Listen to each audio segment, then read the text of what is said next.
Meski belum mendapat surat resmi pemberitahuan rekonstruksi tersangka Peggy, namun kuasa hukum Peggy Setiawan akan menolak rekonstruksi yang digelar Polda Jawa Barat. Jika dipaksakan untuk gelar rekonstruksi, kuasa hukum bertanya, alat apa yang digunakan Peggy untuk membunuh Vina karena Peggy dan Vina tidak saling kenal.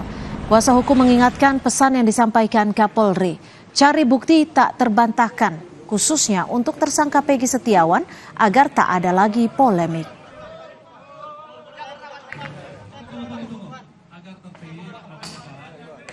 Kita pun akan menolak karena Peggy Setiawan bukanlah pelaku dari pembunuhan Vina dan tidak ada bukti yang mengarah ke pembunuhan. Alat apa yang digunakan oleh Peggy untuk membunuh Vina, sedangkan sama Vina Eki pun mereka tidak kenal.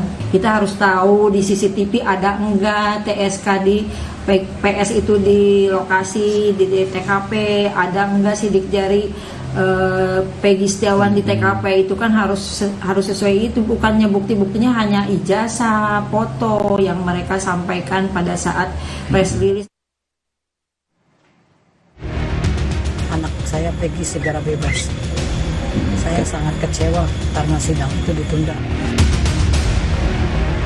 Walaupun ada orang yang mencoba-coba mempengaruhi, saya abaikan. Ya, tidak ada kepentingan, tidak ada keuntungan. Polda Jawa Barat tidak hadir dalam sidang perdana gugatan pra-peradilan Peggy Setiawan atas penetapan tersangka dalam kasus pembunuhan Vina dan Eki.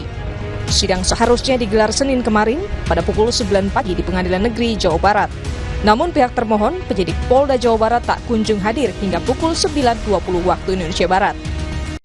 Soal ketidakhadiran perwakilan Polda Jawa Barat dalam sidang pra-peradilan, Kompolnas menyebut hal ini bukan karena ketidaksiapan penyidik untuk menjawab permohonan yang disampaikan tim kuasa hukum Peggy Setiawan. Ketidakhadirannya dikarenakan yang diberikan tugas untuk hadir kemarin itu sidang di pra-peradilan mengalami kesulitan waktu karena benturan dengan jadwal kegiatan yang sudah diagendakan sebelum adanya panggilan sidang.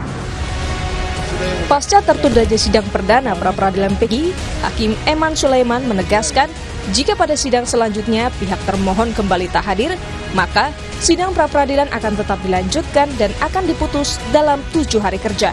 Berarti termohon tidak hadir.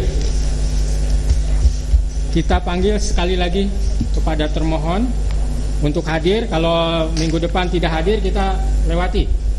Siap itu ya.